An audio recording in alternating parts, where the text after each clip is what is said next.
fantastic. So welcome everyone who is joining us today for our Small Talk Tuesday. And the theme of our talk today is called What If Transcona?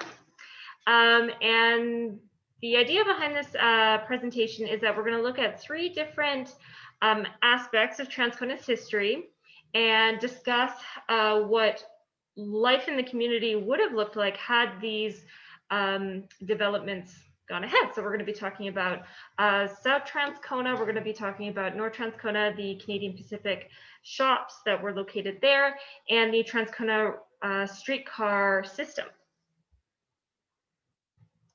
So if you like what we're doing, please consider supporting the museum. You can support us by making a donation or becoming a museum member. You can also support us by staying in touch. We have our website, www.transconamuseum.nb.ca. We're also active on social media. This includes Facebook, Instagram, Twitter, YouTube, and our blog. You can also join our mailing list. This is a monthly e-newsletter that goes out.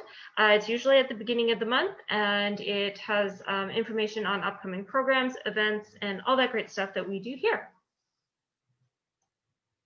Before we begin, I would like to acknowledge that the museum resides on Treaty 1 territory, the traditional territory of the Anishinaabe, Cree, Ojibwe, Dakota, and Dene peoples, as well as the homeland of the Métis Nation. So we're going to dive right into our presentation today. And if you have any questions or comments, if you're attending with Zoom, please use the chat function. If you're attending with Facebook Live, use the comment section on the video's live streaming post. And if you're watching this after the fact on our YouTube channel, because we do post these videos on our YouTube channel, leave your question in the comments and we'll get to it and try to get back to you that way.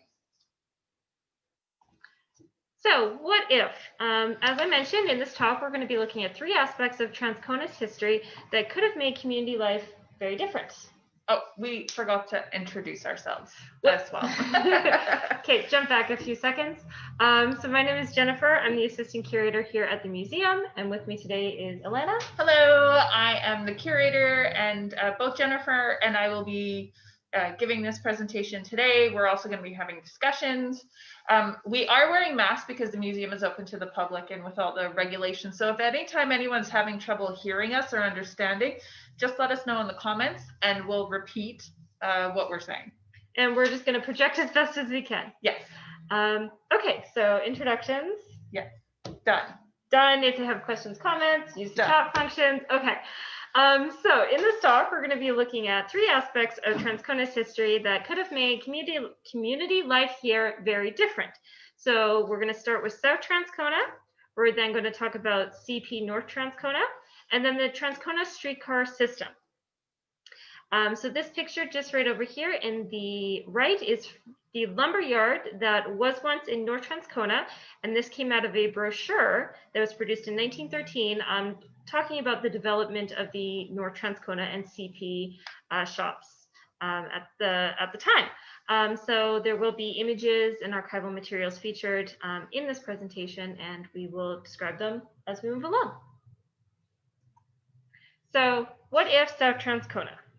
So what do you mean by what if South Transcona?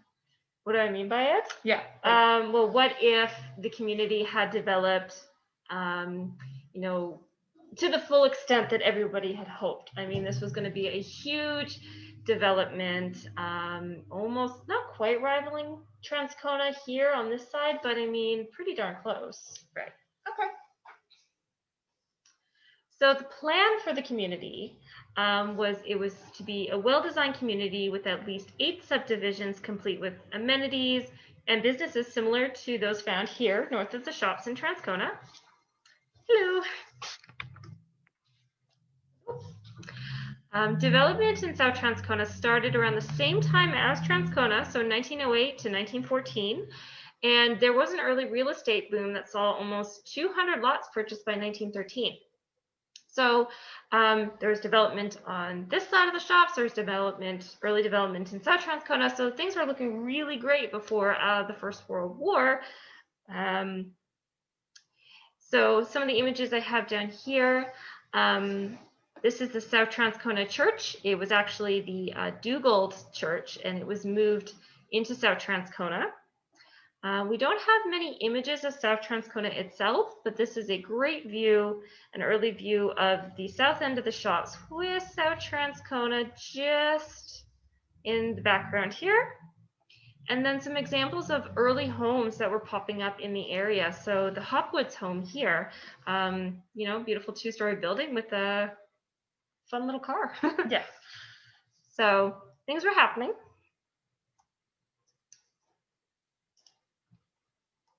There we go. So this is what South Transcona was to look like. So this right here at the top, this is Dugald Road, South Springfield Road as it was called at the time. And Plessis Road is actually just running right here along the city limit. And so there were all these subdivisions here that were planned out. I can't remember what this road is here, but there were other subdivisions that were planned closer to where the Transcona Cemetery now is, but that was outside of South Transcona proper. My favorite is GTP Town. GTP Town. That's my favorite name of the proposed subdivisions. Which is actually just right here in the lower left. And I mean, the subdivisions ended at the St. Boniface Road, which is if you're traveling along Plessis Road, it's right near the track that crosses the road. From what information we do have, we do know that the railway station was located here along Dugald Road near Plessis, the original location, I should say. There was a school, there was a fire hall, a church, a skating rink, a business district. As far as we can tell, this area here along what is called Campbell Avenue, I think that's Fuller now, I could be wrong. That was actually the business district right here. And then there was the fire hall, the school and church in here, the skating rink. There was also pool halls, there was a hotel, quite a few businesses and amenities that had popped up in the early years of South Transcona's development. So as I mentioned, there were many prominent businesses and amenities that were popping up. There was the fire hall, number 2. The first one was located on this side of the shops, just behind us on Victoria Avenue. There was the South Springfield School, number 1569, which is the South Side School, South Transcona School. There was the church, a railway station, a Grand Trunk Hotel. There were community clubs, there were organizations, there were sports teams and social events. So there was a South Transcona girls softball team. There were community picnics that were held, barbershops, pool halls, all that great stuff. So there was a lot of community development here. For our photos, we have the fire hall in the lower left, the South Springfield School in the middle, and then the Transcona railway station in the lower right.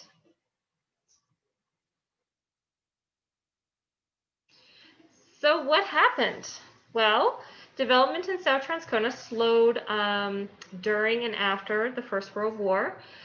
It was a time of economic decline in Transcona overall, and the town actually declared bankruptcy. And I'll let you go into that a bit more.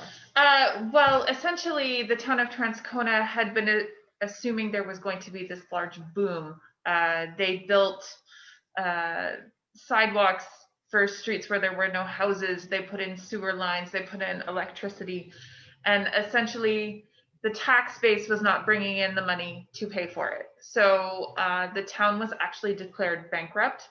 And I don't remember the exact year. It was late 19-teens, early 1920. And then the government actually administered the town into the late 20s, early 1930s. So what they had been prepping and preparing for this large development of people, and they wanted it to be a desirable place to move. So they were putting in the amenities, but they just weren't getting the money back in to help pay for those. And we do have some documents that were prepared, sort of excerpts from town council minutes. And it's basically, oh, we're going to the Bank of Toronto to get a loan. We're going to the Bank of Toronto to get a loan. We're going to the Bank of Toronto to get a loan, but not much talk about repayments of those loans. And they did try to install some like cost cutting measures, like the street lights would only come on at a certain time and only for certain streets and things like that. But unfortunately, the town did go bankrupt. And as a result of that too, there is some history that we are missing. There was no newspaper that was produced. That we have, that we know of. So there is a gap in history here. So it was rather unfortunate. So not only is South Transcona suffering, but Transcona here is suffering due to this economic decline. All those subdivisions that were planned in South Transcona were actually canceled, and they were canceled with bylaws that were passed by the Transcona Town Council. Yeah. And they were all canceled by the 1930s. And residents were actually granted new lots in other locations north of the shops. And development in South Transcona was limited to areas associated with present-day South Transcona, so where most of the homes are today. And many of the original structures, like that Grand Trunk Hotel and the fire hall and the school, many of those original structures were demolished or repurposed, actually. So, for example, the fire hall, it was sold. It was closed, it was sold, and it was given to the Transcona Curling Club. So they dismantled the structure and they used it to build the curling club, which used to be located on Day Street here. The original school building was demolished and it was in need of desperate repair. So they demolished it, built the new structure, which is actually now a private residence today. Yeah. So some of the history remains and some of it does not. And for some of them, we have photos of those buildings of the industry. Unfortunately, we have been going through and we can't seem to find if we have a photo of that Grand Trunk Pacific Hotel. I know that was there, which would be really, really interesting if we actually had one. We haven't been able to locate one yet. And well, there were other newspapers like the Winnipeg Free Press and stuff. We don't have any copies of any Transcona newspaper that was published during that time period, if there was a newspaper. Yeah. I'm still holding out hope that there is going to be an image for the hotel because it wasn't actually demolished until the mid to late 1920s.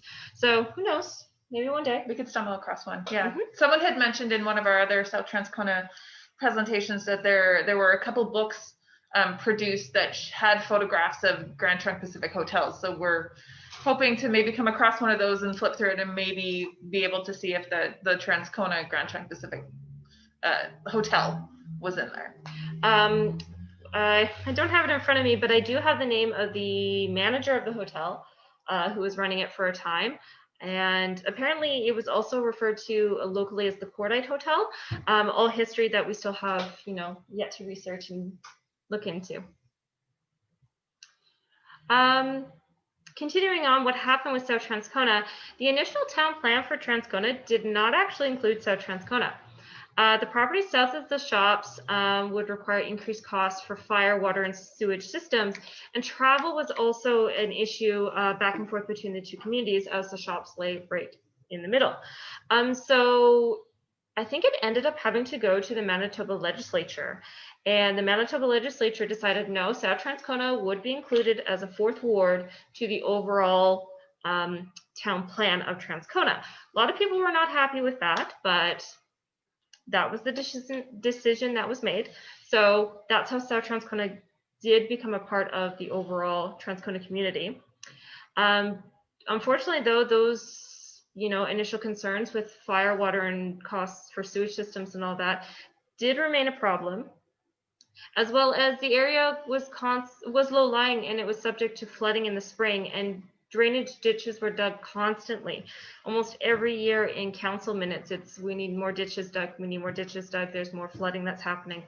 And the roads were always in a constant state of poor condition. So it was just rather unfortunate that where they decided to build South Transcona was not the greatest of spots. I think they even had to build up the foundation of the shops too. Yeah, trucks, I can't remember how many tons of gravel was actually trucked in to actually build up the base for the construction of the Transcona shops to eliminate the flooding issue. And there's a great photo here on the slide of some of the flooding, and this building just in the back here, that's the original school. in South Transcona. So this is just south of that. Oh, First Street, Copeland Street, I think it is today. So to give a sense of where this photograph is being taken. So to me, had early developments continued in South Transcona, the community would obviously look very different today. Yeah, there had those developments actually happened, there would have been more population. You know, like a separate business district that was there would have continued to be there and to continue to grow. Perhaps there, with more population, there might have been more schools added. It may have competed with the north side Transcona's business district area. It's possibly then maybe, you know, the town also wouldn't have gone bankrupt because there actually would have been that tax base. It's true. Potentially. You know, there's other factors in that, you know, if there hadn't been the World War, but it could look very different. It could, you know, potentially, we're starting to see it today, like the community growing around the shops, but it would have happened a lot sooner. That's true. And while Transcona on this side of the shops and South Transcona still have a very distinctive feel to them, I mean, that would have been increased even more so, right? You know, there may have been more sports teams, maybe more rivals with sports teams. So we have a great image actually here of the South Transcona girls softball team. There was a 4-H group active in South Transcona at least up until the 60s from the date of this photograph. Now, interestingly, had the development, the housing development along Plessis Road actually happened, there wouldn't be the golf course there. So because the development stagnated, they were able to put the golf course in there by the 30s. So that's actually the original golf club that was built in 1930, 31. So golf course would have been in a different location or not located in South Transcona at all. Or it could have been in a completely, yeah, like you said, like a completely different location. Even Bueller Park too, because there were some developments that would have been where Bueller Park is located. So there wouldn't be as much recreational activity actually in South Transcona, potentially. No, all what ifs. Yeah. what if, what could have happened? Yeah. So now, what if CP North Transcona? So CP North Transcona, the plan was North Transcona was to be a support community for the new Canadian Pacific Railway hub that was proposed in 1912. There were to be amenities in local businesses, including a hotel, post office, banks, and several other commercial venues. An estimated 50,000 residents and several thousand employees were slated to live in the area. And it was a $3.5 million investment, which is huge for that early, 1912. Yeah, I can't remember off the top of my head, but the construction of our shops, the CN shops, was something like 7 million or 5 million or something like that at the time. So this is huge investment into the community. Yeah. So this image here is actually the 30-stall roundhouse that was built, and the CN shops one, I don't even think it was near 30 stalls. I don't know off the top of my head how large that roundhouse was. So it was a promising operation by 1914. This complex had a roundhouse, a boiler and machine shop, a car repair department. It featured 2 water systems, an office building, storehouse, employees' dining halls, and a small machine shop. There was a massive 1,000,000-bushel grain elevator built in 1913, and a total of 168.9 kilometers of tracks constructed for the operation here in North Transcona. So you can see the image here on the lower left, new houses that were starting to be built, and you can see the actual grain elevator and the smokestack and powerhouse here on the corner. And then just a close-up view of that elevator, power, and roundhouse that was built by 1913. And they did open the shops complex in 1914, so it was in operation. And this is a diagram showing what this whole community and shops was to look like. So here's us down here, the CN shops, or Grand Trunk Pacific as they were referred to in 1913. And so all this here was to be the community for the CP yards. So the CP yards located here, and you can see kind of the roundhouse and other, little symbol buildings here. This area here housed the railway station and the post office, and there was a hotel as well built up on, it was King Road at the time, but that is Plessis Road today. Which, if you're looking actually at this map, I believe it's anything north of Gun Road is not technically Transcona. But these were referred to as the North Transcona CPR shops. It was referred to as North Transcona. So that could have possibly have changed, and that land may have actually had become officially proper Transcona. That's a very good point. Yeah. So what happened? Once again, development was impacted by the First World War. Many resources had to be diverted to the war effort, and much like South Transcona, development slowed after the war, and the community suffered the same economic decline as in Transcona. And the number of people moving into the area just rapidly decreased. So the images we have here, the North Transcona Hotel as it was being built. This is just another map that featured in the brochures, celebrating the fact that CP North Transcona was only 5 miles from City Hall. So, really close to the hub of Winnipeg at the time. And the North Transcona station that was located in the community. Another factor that affected the operations here was the completion of the Panama Canal in 1914. Because the canal opened, it actually slowed down rail traffic through Winnipeg, and economies surrounding the city were all affected. Even plans for the Transcona shops were halted. The area never housed more than 200 people, and the yards never employed more than 300 workers. And most of those early buildings were just demolished. So a brochure here, and they sent these around to all the real estate agents in Winnipeg and the surrounding communities. Just move to North Transcona, move to CP Transcona. Like, this is going to be a great opportunity for a lot of people. And unfortunately, never happened. It didn't happen. Not in the way that they were expecting. Mm-hmm. Though it was still an active rail yard, the majority of the site's large structures have since been removed. So by 2016, traces of the former roundhouse have been demolished, as well as the smokestack. There is still the grain elevator there. It's still in operation. It was sold in 1970 to Parrish and Heimbecker, who still own the grain elevator. And that's actually an image of the grain elevator there during an incident that happened in 1913, 1914. Yeah, massive soil failure. It wasn't, they didn't properly calculate the weight with what the soil could hold, and the bins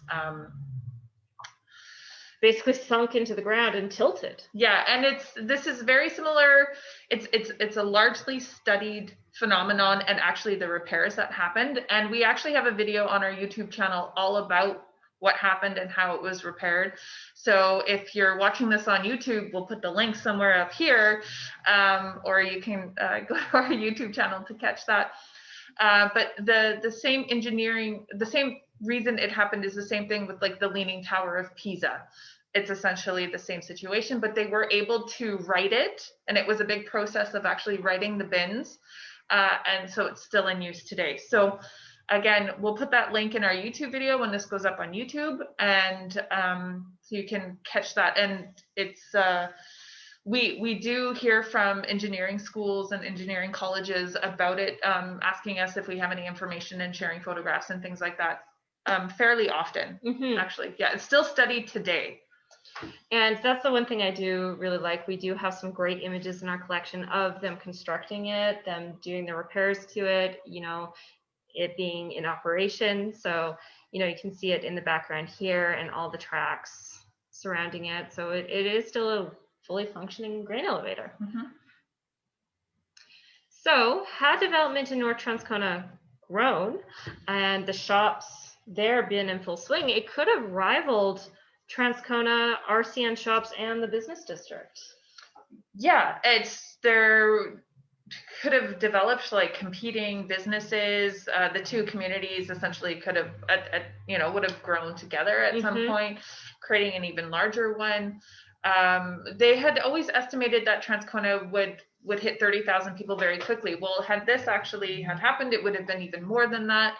It would have been a very large, like industry heavy, but large community that so many things could have been different, and absolutely more industry may have moved in.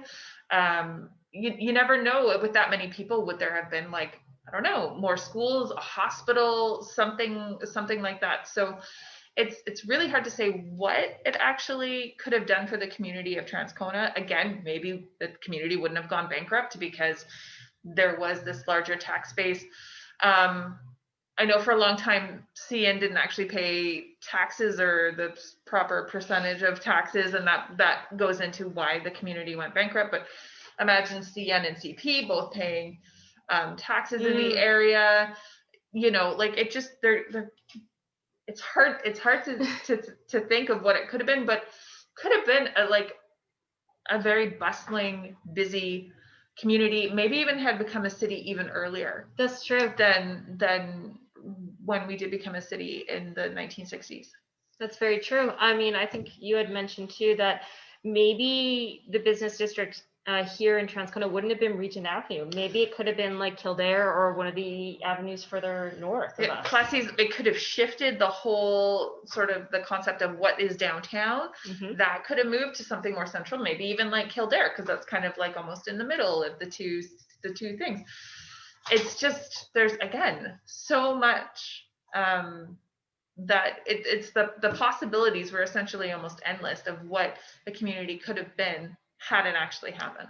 Well, and had it been both South Transcona, and North Transcona developing at a very positive clip, we would have been a very large city. Yes.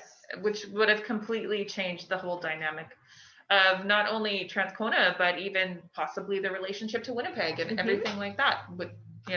Would we have even amalgamated? Who knows? Well, that's another talk for another day. But yeah, we could have developed into maybe even like a city the size that we are now. But then, no. Once again, what if? What if? So the image I have here in the lower left, so an example of all the tracks that were being built into the CP yards here, and then a great view of the elevator construction prior to 1913, the grain elevator. So now our last what if is the Transcona streetcar system. So the plan is Winnipeg was supposed to extend their electric streetcar service to Transcona starting in 1914. The system would connect businesses already present in Transcona, and it would have had proposed extensions into North Transcona and South Transcona. Regent Avenue would have been graded to King Avenue, Plessis Road, far earlier than it was, and it would have been widened. And the promise of the streetcar service was integral to the promotion of Transcona as this great new and upcoming community. Just a bit of background history into the streetcar service. It began in 1882 in Winnipeg, and the electric system would start in the early 1890s. And lines were extended into neighboring communities, including Selkirk, Headingley, and Stonewall. So it wasn't that far-fetched of an idea to extend the system into Transcona. Winnipeg had over 400 streetcars operating over 64 years of service, and the last streetcars were ran in 1955, and unfortunately most of the infrastructure has been removed or covered over. And these are some great images from the Winnipeg Free Press and their article detailing the history of streetcars in Winnipeg. And this is the last streetcars in operation in 1955, heading down near Portage and Main, and then just all the streetcars that were kind of left abandoned once the system was no longer in use. So what happened? Several attempts were actually made to extend the service from Winnipeg to Transcona. The Winnipeg Electric Railway Company and a private company owned by Transcona real estate investor John H. Kern both vied for the agreement to build and operate the system in 1914. There were huge write-ups in the Transcona newspapers and a lot of back and forth with town council. And town council actually gave the contract to Kern, and he soon began work on the system. But 1914, war broke out and construction was halted, and all the rails were requisitioned for the war effort. So they didn't build the system.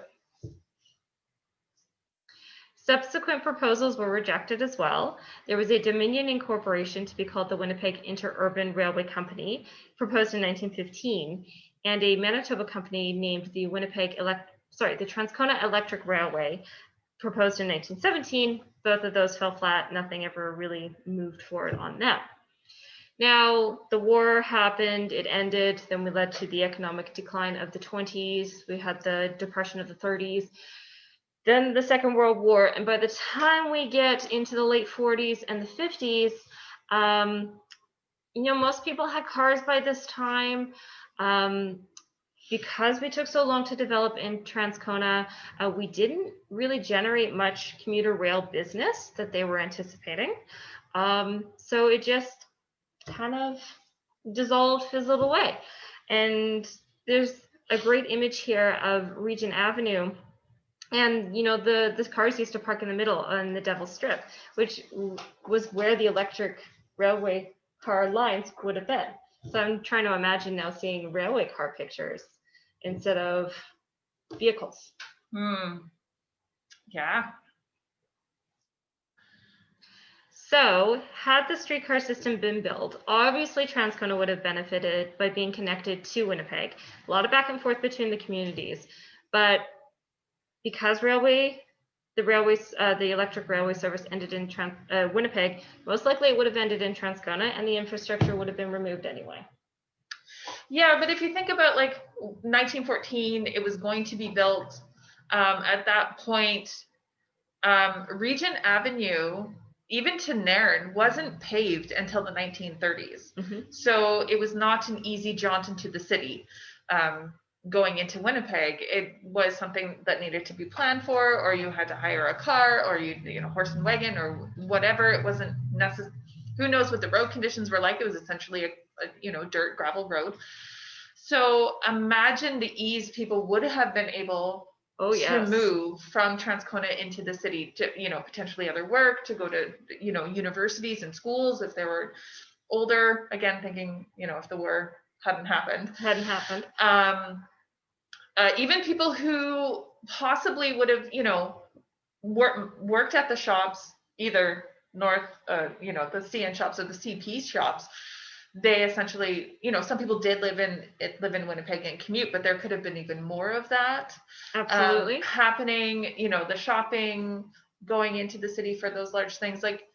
It really would have changed, I think, how potentially, how Transcona was viewed. Not, it's so far away. It's, just hop the streetcar. Just hop on the streetcar and you can get to Transcona, sort of thing. Yeah. There's still an idea today that Transcona is so far away, when in reality, what is it, 5 miles from City Hall? We're not that far. Come on. No. And then, you think of, more hustle and bustle now in this area of Transcona along Regent. Once again, what if had South Transcona and North Transcona developed as they were supposed to, streetcars went into those areas, now you just have this massive, business, commuter, connection boom. Yeah, and just, our city council is today still talking about rapid transit. Mm-hmm. And essentially that's what they were looking at building back in 1914, and maybe that infrastructure may have been removed, but now with all the discussions of rapid transit, well, perhaps I know that they're looking at using, or have in the past looked at using, old rail lines for rapid transit, potentially, that same sort of thing. So that's very true. It's just so many what ifs. And the final what if for this is like, it obviously would have changed how Transcona would have developed. I mean, you need a considerable bit of space for these streetcar lines. So, Regent Avenue would be a lot wider, a more central boulevard. And, what other major streets, that we consider the major streets now, would they have been? Connected to? Yes. Well, if we're thinking about if North and South Transcona had actually grown and developed as they had been planned, Plessis for sure. Plessis, there probably would have been a connection to South Transcona through like Ducal Road, Springfield Road, and then possibly Kildare. And who knows, within those two communities or subdivisions of Transcona, where the lines would have gone there too. That's very true. Just so much what ifs. And the photos I have here is, a lone streetcar. Once the system was stopped in Winnipeg, folks could actually buy the old streetcars. So this is one that's out in, near Lake Manitoba, used as a hunting lodge or small cabin. Workers pulling up tracks in Winnipeg. And as recently, I should say, as 2018, they were doing construction in downtown Winnipeg. They uncovered streetcar lines underneath the pavement. So, seeing the old system, just still there, just under the surface. So this has just been mostly a quick discussion of some of the what ifs, but there's definitely more information available on our topics. In terms of South Transcona, we have the Communities That Time Forgot South Transcona blog post, which is on our website. There is also the small talk on South Transcona, which goes into more of the history of a lot of the buildings. That is a video that you can find on YouTube and our website. For CP North Transcona, there is another blog post, once again on our website, as well as the history of the Transcona grain elevator that Alana mentioned. That's available on our YouTube. And the Transcona streetcar system, there are many articles, blogs, and videos available online regarding the history of streetcars in Winnipeg. So definitely easy to find more history on that. And so now we'll turn it over to you. If you have any questions or comments, please feel free to ask. In the Zoom, it's the chat function. For Facebook, it's the comment section. Now, Facebook is about 20 to 30 seconds delayed from the Zoom presentation. So we're just going to give this a moment and see if we have any questions that come up. Now, if you think of a question after the fact, or you're watching this on our YouTube channel, or you're watching this after we've gone live on Facebook, leave those questions in the comments and we'll do our best to answer them and to get back to you. Because we're always going back and seeing if people have left any questions or comments on our presentations. Yeah. This is fun. Yeah, it's just like, if only there was a crystal ball and you could look to see just what would this community had looked like. Would we still be known as the Park City? Oh, think about how many more parks we could have if we had grown so large. Yeah, it's true. I mean, this one, like I said, this is a fun one to put together, so we might do a part 2 with other kind of what ifs. So if you have any thoughts or ideas for us, shoot them our way as well. Yeah, for sure. I don't have any questions on Facebook. Okay, and none are coming up for the Zoom. So we'll just move on. So once again, if you like what we're doing, please support the museum. You can make a donation or become a museum member. You can stay in touch. We have our website, our social media pages, and our mailing list. We also have a few upcoming talks from now until the end of the year. Let's see, our next one is November 3rd, Stories of Remembrance from Hometown to the Front Lines. And we'll be talking about our new remembrance exhibit that we're going to have here at the museum this year. Yes, and that exhibit is going to officially unveil on November 5th. and we're going to be doing a virtual opening ceremony.